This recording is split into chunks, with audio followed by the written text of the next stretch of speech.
차가운 바람이 야로슬라브에 낡은 흐루쇼프카 아파트 창문을 두드리는 늦가을이었다. 3년 전 평생을 함께한 남편 세르게이를 심근경색으로 떠나보낸 68세의 아냐 페트로바는 창밖으로 흩날리는 마른 자작나무 잎들을 보며 깊은 외로움에 잠겨 있었다. 아이들은 모두 모스크바로 떠나 각자의 가정을 꾸렸고 명절이나 생일 외에는 좀처럼 얼굴을 보기 힘들었다. 남편의 온기가 사라진 집에는 적막함과 그리움만이 짙게 배어 있었다. 딸 스베틀라나는 바쁜 직장 생활과 어린 아들 육아에 치여 어머니를 자주 찾아뵙지 못하는 것을 늘 마음에 걸려 했다. 어느 주말 오랜만에 친정에 들른 스베틀라나는 어머니의 무료함과 깊어 보이는 우울감을 걱정하며 스마트폰에 세레브리아나야 이스크라, 은빛 불꽃라는 시니어 전용 데이팅 앱을 깔아주었다. 엄마, 여기서 좋은 말벗이라도 사귀어 보세요. 세상에 좋은 사람 많아요. 아냐는 손사래를 치며 어색해했지만 딸이 돌아간 후 밤늦도록 잠 못 이루다 호기심 반, 외로움 반으로 앱을 실행시켰다. 스마트폰 화면의 작은 글씨들은 눈을 피로하게 했고 앱 사용법은 복잡하게만 느껴졌다. 내가 이런 걸 할 수 있을까 하는 의구심과 함께 혹시라도 하는 작은 기대감이 교차했다. 며칠 뒤 서툰 앱 사용 중 자신을 시베리아에서 석유 시추 프로젝트를 관리하는 50대 후반의 사업가 드미트리 볼코프라고 소개하는 남자의 정중한 메시지를 받았다. 그의 프로필 사진 속 남자는 희끗한 머리에 푸른 눈동자를 가진 지적이고 온화한 인상이었다. 배경으로 보이는 눈 덮인 시베리아의 광활한 서로는 아냐의 마음에 작은 파문을 일으켰다. 그의 메시지는 간결했지만 예의 발랐고 어딘지 모르게 신뢰감을 주었다.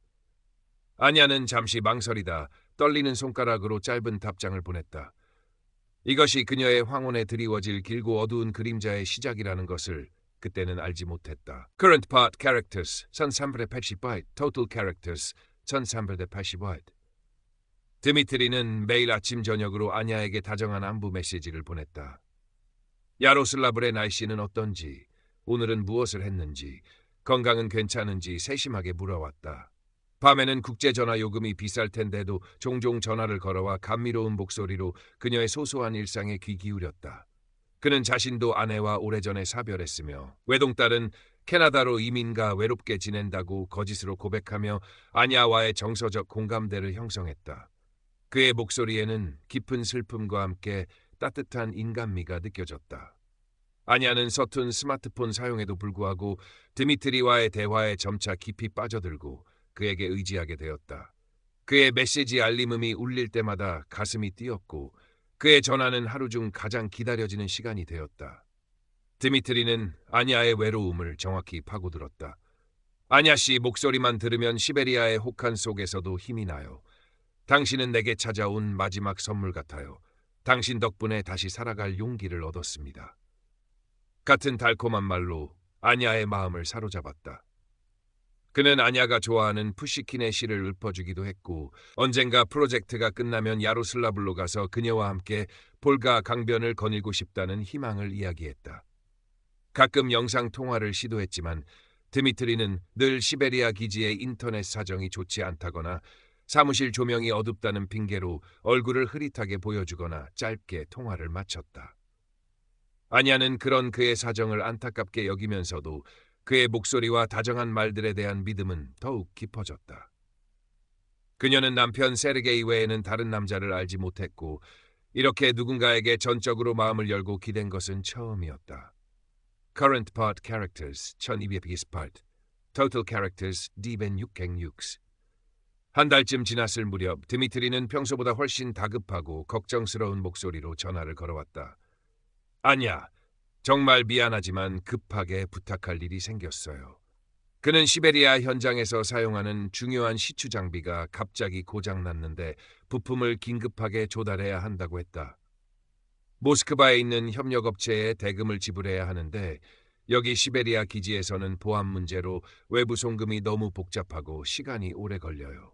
혹시 당신이 대신 모스크바로 10만 루블, 약 50만 원만 먼저 보내줄 수 있을까요?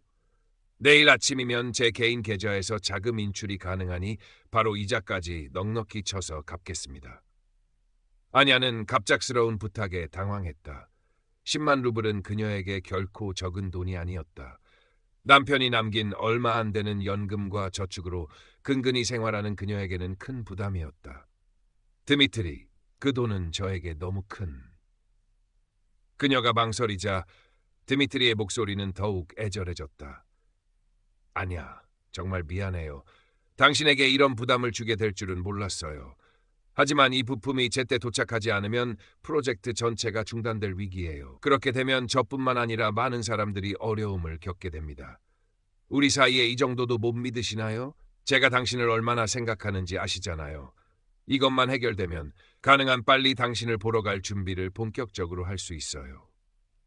그의 간곡한 말과 애원에 아냐의 마음은 흔들렸다. 그가 처한 공경이 마치 자신의 일처럼 느껴졌고 그를 돕고 싶은 마음이 간절해졌다. 그가 자신을 얼마나 특별하게 생각하는지 미래를 함께 꿈꾸고 있다는 그의 말을 떠올렸다. 결국 그녀는 다음 날 아침 떨리는 마음으로 스베르방크 지점을 찾아 남편이 남긴 얼마 안 되는 비상금 통장에서 10만 루블을 찾아 그가 알려준 낯선 이름의 국내 계좌로 송금했다. 돈을 보냈다는 메시지를 보내자 드미트리는 거의 울먹이는 목소리로 몇 번이고 고맙다고 말했다. 아니야, 당신은 정말 나의 천사예요. 당신 덕분에 큰 위기를 넘겼어요. 이 은혜는 평생 잊지 않겠습니다. 아냐는 자신이 그에게 큰 도움을 주었다는 생각에 뿌듯함과 함께 그와의 관계가 더욱 깊어졌다는 묘한 설렘을 느꼈다. 불안감보다는 안도감이 더 컸다. 그 후 드미트리의 금전 요구는 점점 더 잦아지고 대담해졌다. 시베리아 현장 노동자들이 갑자기 파업을 일으켜 급히 임금을 지불해야 한다. 프로젝트 관련하여 현지 관리에게 급하게 뇌물, 아니 활동 자금이 필요하다. 모스크바에 계신 연로하신 어머니가 갑자기 쓰러지셨는데 병원비가 급하다 등 다양한 이유를 대며 여러 차례에 걸쳐 추가로 돈을 요구했다. 액수는 20만 루블, 30만 루블, 심지어 50만 루블로 점점 커져갔다. 아냐는 그의 딱한 사정과 절박한 호소를 들을 때마다 마음이 약해졌다.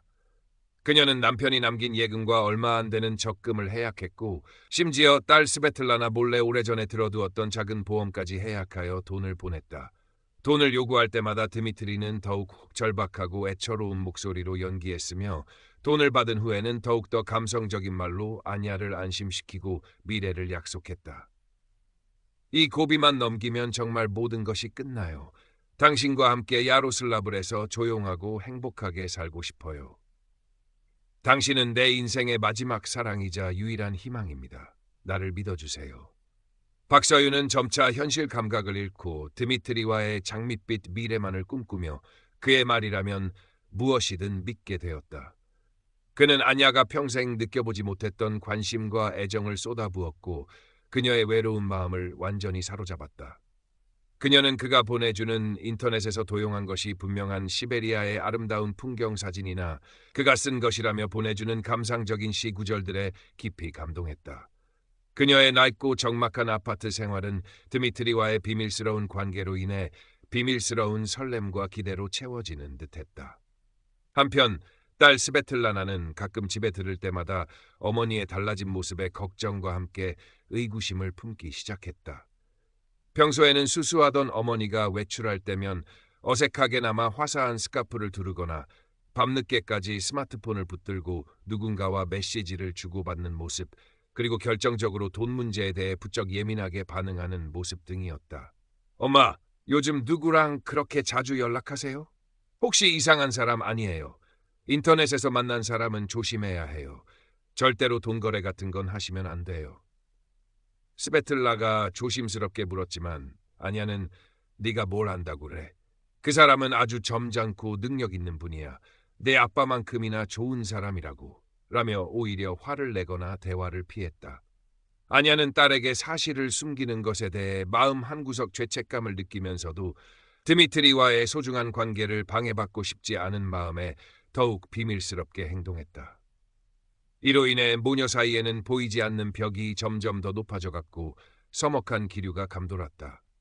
아냐 자신도 가끔 내가 너무 쉽게 믿는 건 아닐까 하는 아주 희미한 불안감을 느꼈지만 이미 깊어진 감정과 드미트리에 대한 절대적인 믿음으로 애써 그 불안감을 외면했다. 어느 날 드미트리는 그 어느 때보다 흥분되고 다급한 목소리로 전화를 걸어왔다. 그의 목소리에는 마치 큰 성공을 눈앞에 둔 사람 특유의 떨림 같은 것이 섞여 있었다. 아냐, 드디어 됐어요. 시베리아 프로젝트의 마지막 가장 큰 계약건이 성사되기 직전이에요. 이것만 성공하면 나는 이 지긋지긋한 시베리아를 떠나 당신에게로 갈 수 있어요. 그는 숨 가쁘게 말을 이었다. 그런데 마지막 순간에 예상치 못한 문제가 생겼어요. 계약금을 최종적으로 지불해야 하는데 회사 자금 일부가 일시적으로 묶여서 200만 루블이 갑자기 부족하게 되었어요. 아니야, 당신이 이번 한 번만, 정말 마지막으로 한 번만 더 나를 도와줄 수 없을까요? 이 계약만 성사되면 나는 모든 사업을 정리하고 야로슬라블로 완전히 돌아가서 당신과 함께 살 거예요. 당신 이름으로 볼가 강변에 작고 예쁜 찻집도 차려주고 남은 여생을 당신만 보며 행복하게 해줄게요. 200만 루블. 아냐는 숨이 멎는 것 같았다. 그녀가 평생 만져본 적도 없는 큰 돈이었다. 이제 그녀에게 남은 돈은 거의 없었다. 하지만 드미트리의 목소리는 너무나 절박했고 그가 제시하는 미래는 너무나 달콤했다. 이것이 정말 마지막 기회라고, 이 고비만 넘기면 그토록 바라던 행복이 찾아올 것이라고 스스로를 설득했다. 그녀는 이제 거의 바닥난 통장 잔고에 절망하면서도 드미트리와의 행복한 미래를 놓치고 싶지 않은 마음에 결국 해서는 안 될 생각을 하고 말았다. 그녀는 장롱 깊숙한 곳에 보관해 두었던 남편이 남긴 유일한 재산인 이 낡은 아파트의 등기권리증을 찾아 떨리는 손으로 은행의 담보대출을 문의하기에 이르렀다. 세르게이, 미안해요. 하지만 나도 이제 행복해지고 싶어요. 그녀는 눈물을 삼키며 남편의 사진 앞에서 속삭였다. 다음 날 아냐는 초조한 모습으로 스베르방크 지점 창구를 찾았다. 아파트 담보대출 서류를 내밀며 최대한 빨리 200만 루블을 특정 계좌로 송금해달라고 요청했다. 그녀의 불안한 눈빛과 다급한 태도를 유심히 지켜보던 중년의 여성 은행원은 평소 아냐와 안면이 있던 터라 송금 목적과 상대방 정보를 자세히 묻기 시작했다. 아냐, 페트로바 씨, 이렇게 큰 금액을 어디에 보내시는 건가요? 상대방은 어떤 분이시죠? 아냐는 당황하여 시베리아에서 사업하는 사람에게 보내는 투자금이라고 얼버무렸다. 하지만 그녀의 설명은 어딘가 앞뒤가 맞지 않았고 불안감에 목소리마저 떨렸다. 은행원은 잠시 컴퓨터를 확인하더니 심각한 표정으로 아냐를 바라보았다. 어머님, 죄송하지만 이 계좌는 이미 여러 건의 금융사기 의심 거래로 등록된 계좌입니다. 소위 말하는 대포 통장일 가능성이 매우 높아요. 은행원은 즉시 송금 절차를 중단시키고 하얗게 질려 떨고 있는 아냐의 손을 걱정스럽게 잡았다. 어머님, 혹시 지금 전화나 인터넷으로 누구 사귀시면서 돈 보내시는 거예요? 최근에 이런 방식으로 어르신들 돈 노리는 로맨스 스캠 사기가 정말 많아요. 특히 해외 사업가라고 속이는 경우가 흔합니다. 절대 돈 보내시면 안 됩니다. 제가 따님께 연락드려도 될까요? 은행원의 단호하면서도 걱정스러운 말 한마디 한마디가 비수처럼 안야의 가슴에 꽂혔다. 로맨스 스캠, 대포통장, 사기, 머릿속이 하얗게 비는 것 같았다. 그동안 애써 외면했던 불안감과 희미한 의심들이 한꺼번에 폭풍처럼 몰아쳤다. 드미트리의 다정한 목소리, 달콤한 약속들, 그리고 그가 보여주었던 흐릿한 영상 통화 화면들이 주마등처럼 스쳐 지나갔다. 때마침 은행원의 연락을 받고 황급히 달려온 딸 스베틀라나는 망연자실하게 주저앉아 있는 어머니의 모습과 은행원의 설명을 듣고 사태의 심각성을 직감했다. 그녀는 어머니를 부축해 집으로 돌아왔다. 그날 밤 스베틀라나는 어머니를 진정시키고 함께 컴퓨터 앞에 앉아 인터넷으로 로맨스 스캠 사례, 국제사업가 사칭 사기, 대포통장 확인 방법 등을 밤새도록 검색했다. 그리고 충격적인 사실들을 하나씩 확인해 나갔다. 드미트리가 보냈던 시베리아의 멋진 풍경 사진들은 유명 여행 블로거의 사이트나 스톡 이미지 사이트에서 불법으로 가져온 것들이었다. 그가 말했던 석유 시추 회사의 이름은 존재하지 않는 유령 회사였으며 심지어 그의 프로필 사진조차 오래전에 은퇴한 외국의 한 무명 모델의 사진을 도용한 것이었다. 스베틀라나가 찾아낸 명백한 증거들 앞에서 박서윤은 더 이상 현실을 부정할 수 없었다. 아니야, 그럴 리가 없어. 드미트리는 그는 나를 사랑한다고 했어.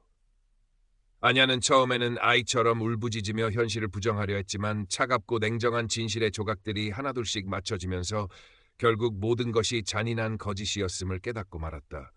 그녀의 얼굴에서 핏기가 완전히 사라지고 온몸이 사시나무처럼 떨리며 그 자리에 풀썩 주저앉았다. 그리고 마치 온몸의 기력이 다 빠져나간 듯 처절하고 공허한 오열을 터뜨렸다. 내 돈, 내 평생 모은 돈, 세르게이가 남긴 마지막 유산, 그리고 내 마음까지, 내 모든 것을 전부 다 가져갔어. 그녀의 울음소리는 낡은 아파트의 적막한 공기를 갈기갈기 찢어놓았다. 그 후 며칠 동안 아냐는 완전히 무너져 내렸다. 엄청난 충격과 배신감, 그리고 자신의 어리석음에 대한 견딜 수 없는 자책감으로 몸져 누웠다. 방 안에 틀어박혀 식음을 전폐하고 밤낮으로 눈물만 흘렸다. 창밖으로 보이는 야로슬라블의 풍경은 더 이상 아름답지 않았고 볼가 강의 잔잔한 물결조차 그녀의 고통을 비웃는 듯했다. 그녀는 끊임없이 스스로를 학대했다. 내가 어떻게 그런 사탕발림에 넘어가서 내가 미쳤었지, 눈이 멀었었지, 평생을 바보같이 살아온 벌을 받는 거야. 그녀의 마음은 산산조각 난 유리처럼 날카로운 파편들로 가득 차 숨 쉬는 것조차 고통스러웠다. 딸 스베틀라나는 그런 어머니 곁을 밤낮으로 지켰다. 직장에는 급히 휴가를 냈고 어린 아들은 잠시 친척 집에 맡겼다. 그녀는 어머니의 앙상한 손을 잡고 텅 빈 눈동자를 바라보며 진심으로 위로했다. 엄마, 제발 엄마 잘못이라고 생각하지 마세요. 그놈들이 100번 1000번 나쁜 놈들이에요. 엄마는 외로웠고 다시 사랑받고 싶었을 뿐이에요. 누구라도 엄마처럼 그렇게 당할 수 있었어요. 제발 자신을 너무 책망하지 마세요. 스베틀라나는 어머니를 끌어안고 함께 울었다. 그동안 어머니의 외로움을 제대로 헤아리지 못하고 바쁘다는 핑계로 소홀했던 자신에 대한 깊은 죄책감과 후회가 밀려왔다. 조금 기운을 차린 어머니를 설득하여 스베틀라는 함께 지역 경찰서를 찾아가 피해 사실을 신고하고 진술서를 작성했다. 하지만 경찰의 반응은 미지근했다. 담당 경찰관은 안타깝다는 표정을 지으면서도 국제적인 온라인 사기의 특성상 범인이 해외에 있을 가능성이 높고 대포 통장을 사용했기 때문에 IP 추적이나 범인 검거, 그리고 무엇보다 피해 회수가 매우 어렵다는 현실적인 이야기를 들려주었다. 저희도 최선을 다해 수사하겠지만 솔직히 큰 기대는 하지 않으시는 게 좋을 수도 있습니다. 희망보다는 절망에 가까운 말이었다. 경찰서를 나서는 아냐의 발걸음은 천근만근 무거웠다. 마지막 남은 희망마저 사라진 기분이었다. 그녀는 잃어버린 돈보다 송두리째 짓밟힌 자신의 마음과 신뢰가 더 아프게 느껴졌다. 세상이 온통 잿빛으로 보였다. 아냐는 오랜 시간 동안 깊은 절망감과 인간에 대한 불신, 그리고 수치심으로 괴로워했다. 밤에는 잠을 이루지 못했고 낮에는 멍하니 창밖만 바라보았다. 텔레비전 소리도 귀에 들어오지 않았고 좋아하던 뜨개질에도 손이 가지 않았다. 전화벨 소리만 울려도 심장이 철렁 내려앉았고 낯선 사람의 목소리를 듣는 것이 두려웠다. 세상 모든 사람이 자신을 비웃고 손가락질하는 것 같았다. 그 돈이면 손주에게 좋은 선물이라도 사줄 수 있었을 텐데 남편이 알면 얼마나 실망할까.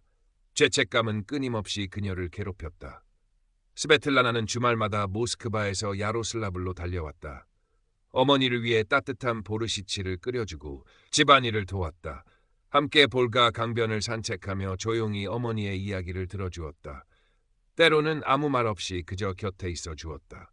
스베틀라나는 어머니가 혼자 힘들어하지 않도록 지역 노인복지센터에서 운영하는 심리 상담 프로그램을 알아봐 주었다.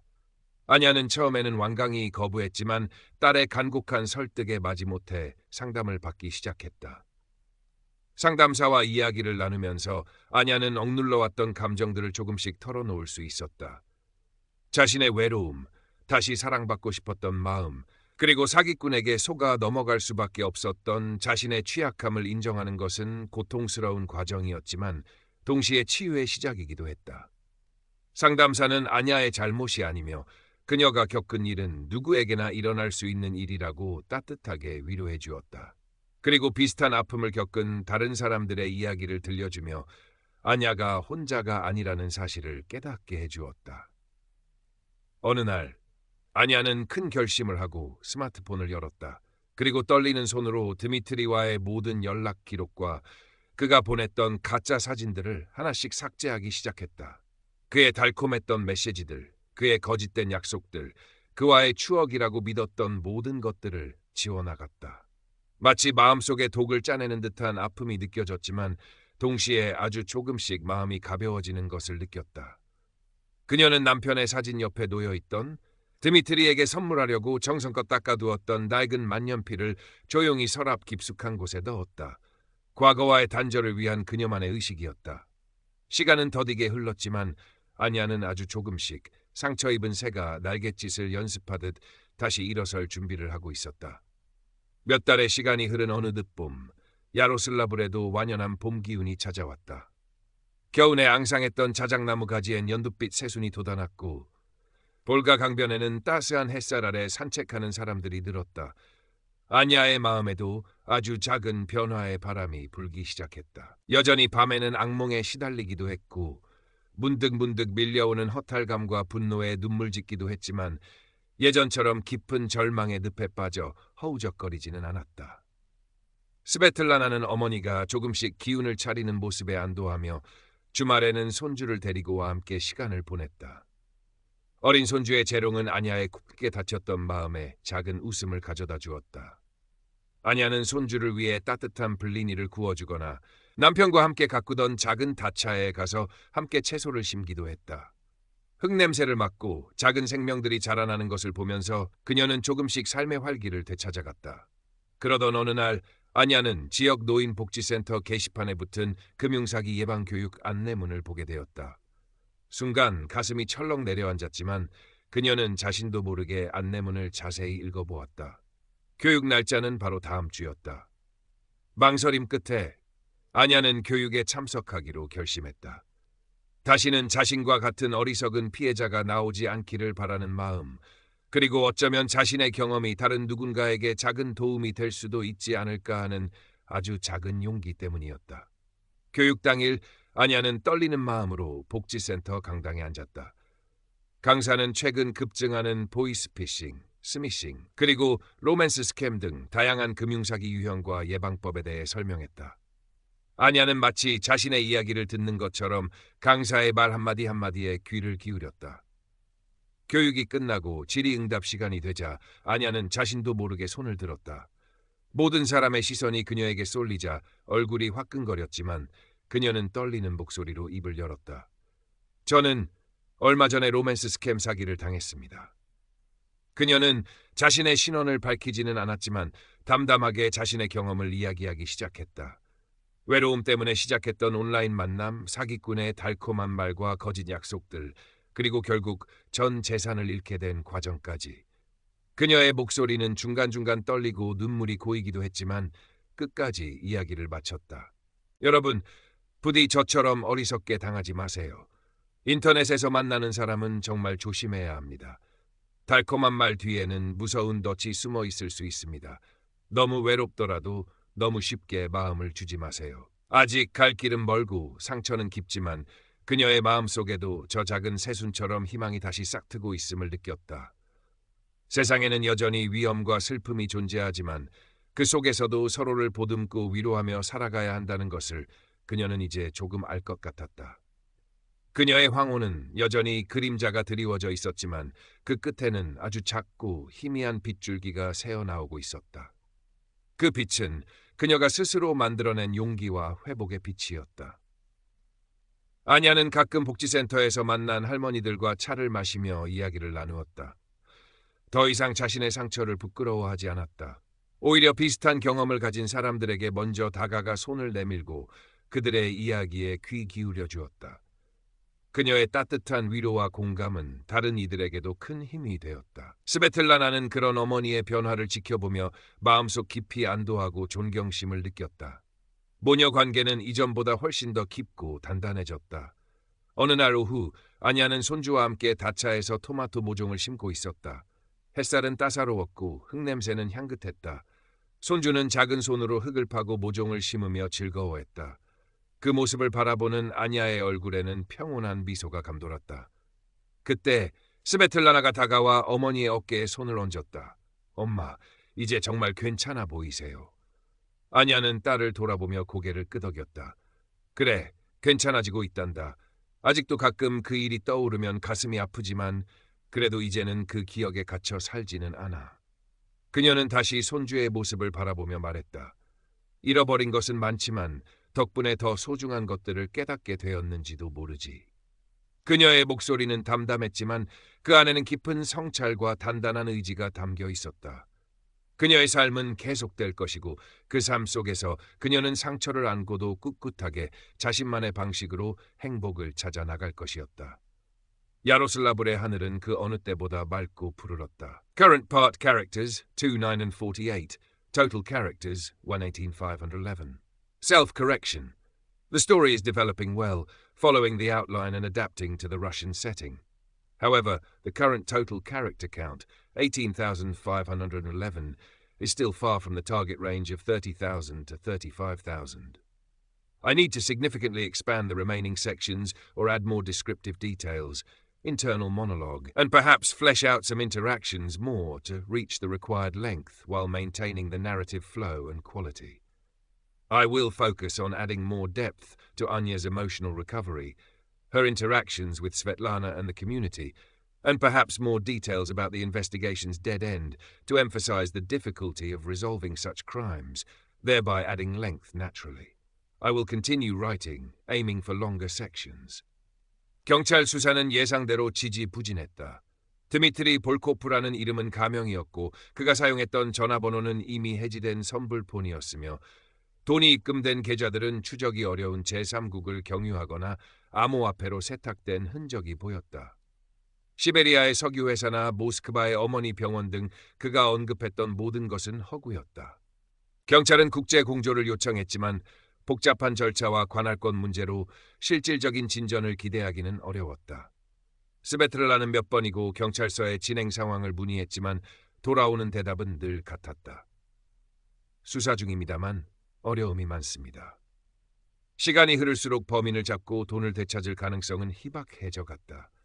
아냐는 처음에는 수사 결과에 일말의 기대를 걸었지만 점차 그 희망을 접었다. 범인이 잡히지 않는다는 사실은 분노를 일으켰지만 한편으로는 그 끔찍했던 기억과 다시 대면하지 않아도 된다는 안도감도 아주 미미하게나마 느꼈다.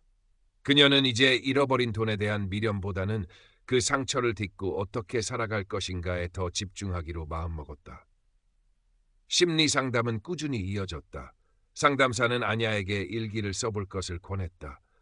처음에는 내키지 않았지만 하루 동안 느꼈던 감정들, 떠오르는 생각들을 솔직하게 적어 내려가면서 아냐는 자신의 마음을 객관적으로 들여다볼 수 있게 되었다. 일기장에는 분노와 슬픔, 자책감뿐만 아니라 손주와 함께 웃었던 순간, 다차에서 갓 따온 오이의 싱그러움, 스베틀라나의 따뜻한 포옹에서 느꼈던 감사함 등 소소한 행복과 긍정적인 감정들도 기록되었다. 그녀의 삶이 온통 잿빛만은 아니라는 것을 스스로 확인하는 과정이었다. 복지센터에서 만난 비슷한 처지의 여성들과의 교류도 큰 힘이 되었다. 그들은 서로의 경험을 나누며 울고 웃었다. 누군가는 아냐보다 더 큰 금액을 사기당했고 누군가는 가족들에게조차 말하지 못하고 혼자 끙끙 앓고 있었다.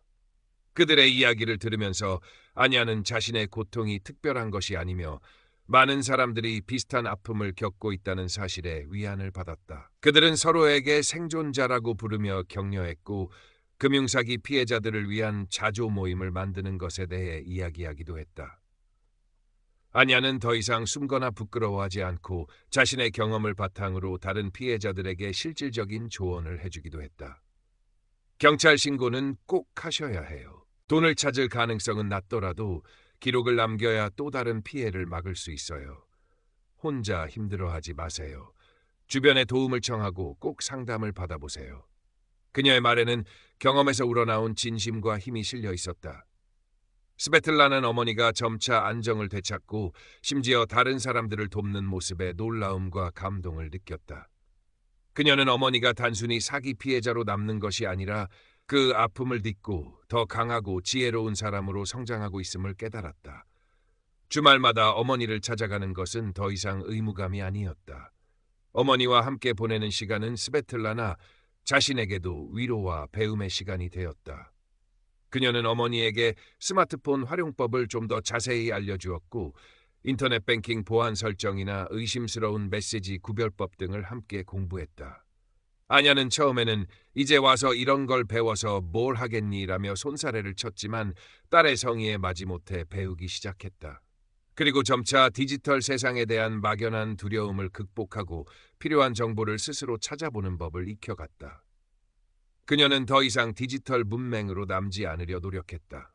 어느 가을날 아냐는 복지센터에서 열린 작은 발표회에 참여하게 되었다. 나의 황혼, 새로운 시작이란 주제였다. 많은 사람들 앞에서 자신의 이야기를 하는 것은 여전히 떨리는 일이었지만 그녀는 용기를 내어 단상에 섰다. 그녀는 로맨스 스캠 피해 경험을 솔직하게 이야기했다. 하지만 이번에는 단순히 피해 사실을 고백하는 것을 넘어 그 경험을 통해 배운 것들과 앞으로의 삶에 대한 다짐을 이야기했다. 저는 한때 모든 것을 잃었다고 생각했습니다. 돈뿐만 아니라 제 자신에 대한 믿음, 세상에 대한 신뢰까지 모두 무너져 내렸습니다. 깊은 어둠 속에서 헤어나오지 못할 것 같았습니다. 그녀의 목소리는 차분했지만 그 안에는 깊은 감정이 실려 있었다. 하지만 저는 혼자가 아니었습니다. 저를 끝까지 지지해준 딸이 있었고 제 이야기에 귀 기울여주고 공감해준 이웃들이 있었습니다. 그리고 저와 같은 아픔을 겪은 다른 분들과의 만남을 통해 저는 다시 일어설 용기를 얻었습니다. 그녀는 청중들을 둘러보며 말을 이었다. 물론 상처는 쉽게 아물지 않을 겁니다. 잃어버린 것을 되찾을 수도 없을지 모릅니다. 하지만 저는 더 이상 과거의 피해자로만 살지 않기로 결심했습니다. 저는 제 남은 삶을 사랑하는 사람들과 함께 하루하루 소중하게 살아가고 싶습니다. 그리고 혹시라도 저와 같은 어려움에 처한 분이 있다면 기꺼이 손을 내밀어 돕고 싶습니다. 외로움이 우리를 약하게 만들 수는 있지만 서로를 향한 연대와 관심은 우리를 다시 강하게 만들어줄 것이라고 믿습니다. 아냐의 진솔한 이야기는 많은 사람들에게 깊은 울림을 주었다. 발표가 끝나자 강당 안에서는 뜨거운 박수가 터져 나왔다. 아냐는 눈시울이 뜨거워졌지만 환하게 미소 지었다. 그녀는 자신의 상처를 부끄러워하지 않고 당당하게 마주함으로써 비로소 진정한 치유와 자유를 얻은 것이다. 시간이 흘러 겨울이 다시 찾아왔다. 야로슬라블의 거리는 하얀 눈으로 뒤덮였고 볼가강은 꽁꽁 얼어붙었다. 아냐의 아파트 창문에는 따뜻한 불빛이 새어나왔다. 그녀는 더 이상 혼자 외롭게 창밖을 바라보지 않았다. 거실에서는 딸 스베틀라나와 손주, 그리고 복지센터에서 만난 몇몇 친구들과 함께 따뜻한 차를 마시며 이야기를 나누고 있었다. 벽난로 위에는 남편 세르게이의 사진 옆에 손주가 그려준 알록달록한 그림과 스베틀라나가 선물한 작은 난초 화분이 나란히 놓여 있었다.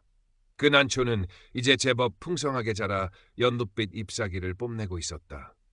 아냐는 가끔 드미트리 볼코프라는 이름을 떠올렸다. 그 이름은 여전히 씁쓸한 기억과 함께였지만 이제는 더 이상 그녀의 삶을 지배하는 그림자가 아니었다. 그는 그녀의 삶에 큰 상처를 남겼지만 역설적이게도 그녀가 자신의 내면을 더 깊이 들여다보고 주변 사람들과의 관계를 더욱 소중히 여기며 스스로의 힘으로 다시 일어서는 계기를 마련해 주었는지도 모른다. 그녀는 여전히 세레브리아나야 이스크라 같은 데이팅 앱을 사용하지 않았고 낯선 사람의 친절에는 신중하게 거리를 두었다. 하지만 그렇다고 해서 세상에 대한 문을 완전히 닫아버린 것은 아니었다. 그녀는 이웃들과 더 자주 교류했고 복지센터의 뜨개질 동호회나 합창단 활동에도 참여하며 새로운 관계들을 만들어 나갔다. 그녀의 삶은 예전처럼 조용했지만 더 이상 외롭거나 공허하지 않았다. 작은 기쁨들과 따뜻한 관계들로 채워져 있었다. 어느 날 스베틀라나는 어머니에게 조심스럽게 물었다. 엄마, 혹시 그 사람, 드미트리라는 사람 용서하셨어요? 아냐는 잠시 창밖에 눈 덮인 풍경을 바라보다가 천천히 고개를 저었다. 용서라. 글쎄다. 그가 한 짓을 생각하면 아직도 분노가 치밀어 오르지. 그를 용서할 수 있을지는 모르겠다. 아마 평생 못할지도 몰라. 그녀는 딸의 눈을 바라보며 말을 이었다. 하지만 스베타, 그 사람을 용서하는 것과 내 마음의 평화를 찾는 것은 다른 문제인 것 같더구나. 내가 그에 대한 미움과 분노에 계속 사로잡혀 있다면 결국 고통받는 것은 나 자신이겠지. 나는 더 이상 그 사람 때문에 내 삶을 망치고 싶지 않다. 그래서 나는 그를 용서했다기보다는 그냥 내 삶에서 그를 놓아주기로 했단다. 그녀의 말에는 원망이나 슬픔 대신 깊은 이해와 평온함이 담겨 있었다. 그녀는 용서할 수 없는 상처를 안고도 스스로 평화를 찾는 법을 터득한 것이다. 스베틀라나는 어머니의 지혜와 강인함에 다시 한번 감탄하며 조용히 고개를 끄덕였다. 그의 겨울은 유난히 길고 추웠지만 아냐의 마음은 그 어느 때보다 따뜻했다. 그녀는 더 이상 과거의 유령에 시달리지 않았고 미래에 대한 막연한 불안감에 휩싸이지도 않았다. 그녀는 현재에 집중하며 주어진 하루하루를 소중하게 살아갔다. 손주에게 옛날 이야기를 들려주고 친구들과 함께 새로 생긴 찻집에 가보고 도서관에서 빌린 책을 읽으며 조용한 기쁨을 누렸다. 봄이 오고 다시 다차를 가꾸는 계절이 돌아왔다.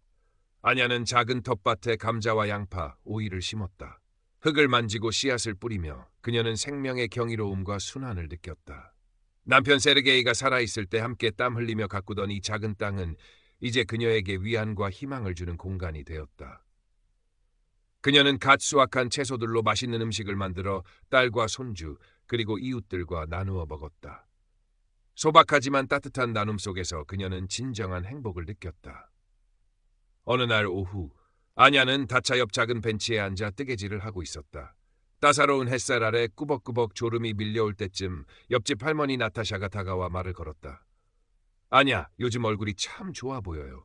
무슨 좋은 일이라도 있어요? 아냐는 미소를 지으며 대답했다. 글쎄요, 특별한 일은 없어요. 그냥 마음이 좀 편안해졌다고 할까요? 나타샤는 아냐의 옆에 앉으며 조심스럽게 물었다. 혹시 작년에 그 힘들었던 일, 이제는 괜찮으신 거예요? 아냐는 잠시 뜨개질을 멈추고 나타샤를 바라보았다. 그녀의 눈빛에는 더 이상 부끄러움이나 고통의 흔적이 없었다. 네, 나타샤. 물론 상처가 완전히 사라진 건 아니에요. 하지만 이제 그 상처 때문에 제 삶이 멈춰 있지는 않아요. 오히려 그 일 덕분에 제가 얼마나 강한 사람인지, 그리고 제 주변에 얼마나 좋은 사람들이 많은지 깨닫게 되었죠. 그녀는 다시 뜨개질을 시작하며 덧붙였다. 인생이라는 게 참 알 수 없어요. 가장 큰 절망 속에서 가장 큰 깨달음을 얻기도 하니까요. 두 노인은 잠시 말없이 앉아 있었다. 멀리서 아이들의 웃음소리가 들려왔고 바람에 실려온 꽃향기가 코끝을 간지렸다. 아냐는 평화로운 오후의 풍경 속에서 문득 깨달았다. 그녀는 로맨스 스캠이라는 어두운 터널을 지나왔지만 그 끝에서 좌절하거나 무너지지 않았다. 오히려 자신의 존엄성을 되찾고 삶의 의미를 재발견했으며 더 깊고 풍요로운 내면을 갖게 되었다. 그녀의 황혼은 더 이상 외롭거나 쓸쓸하지 않았다. 그것은 상처를 품고도 꿋꿋하게 피어나는 들꽃처럼 조용하지만 강인한 아름다움으로 빛나고 있었다. 그녀의 이야기는 아직 끝나지 않았고 앞으로 펼쳐질 날들은 그녀 스스로 써내려갈 새로운 희망의 장이 될 것이었다. Maybe a specific anecdote about helping another potential victim. Thematic reflection. More explicit reflection on themes like trust, vulnerability, aging, resilience, and finding meaning after trauma, perhaps through her diary entries or internal monologues. 4. Setting details.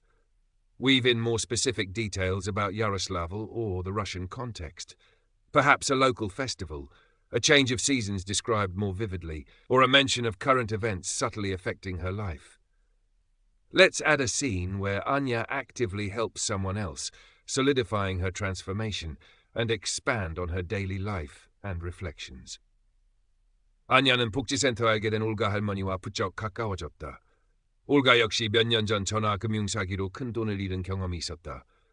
두 사람은 서로의 아픔을 누구보다 잘 이해했고 만나면 시간 가는 줄 모르고 이야기를 나누곤 했다. 어느 날 올가가 안절부절 못하며 아냐를 찾아왔다. 그녀의 딸이 최근 인터넷에서 만난 외국인과 연락하며 돈을 보내려는 것 같다는 이야기였다. 아냐, 아무래도 이상해요. 내 딸 아이가 평소답지 않게 들떠있고 자꾸 외국 사는 남자 이야기를 해요. 얼마 전에는 나에게 급하게 돈이 필요하다고 빌려달라고까지 했어요. 내가 겪었던 일이 떠올라서 너무 불안해요. 올가의 얼굴에는 걱정이 가득했다. 아냐는 올가의 이야기를 들으며 자신의 과거가 겹쳐 보였다. 그녀는 올가의 손을 꼭 잡으며 말했다. 올가, 일단 침착하세요. 그리고 따님과 솔직하게 대화를 나눠보세요. 무작정 의심하거나 비난하면 오히려 마음의 문을 닫아버릴 수 있어요. 따님이 왜 그 사람에게 끌리는지, 어떤 점이 좋다고 생각하는지 먼저 들어주세요. 아냐는 자신의 경험을 바탕으로 조심스럽게 조언했다. 그리고 혹시 가능하다면 그 남자에 대해 객관적인 정보를 찾아보도록 설득해보세요. 이름이나 직업, 회사 같은 것들을 인터넷에서 검색해보는 거죠. 제가 그때 조금만 더 일찍 용기를 내서 확인해봤더라면. 아냐는 뒷말을 흐렸다.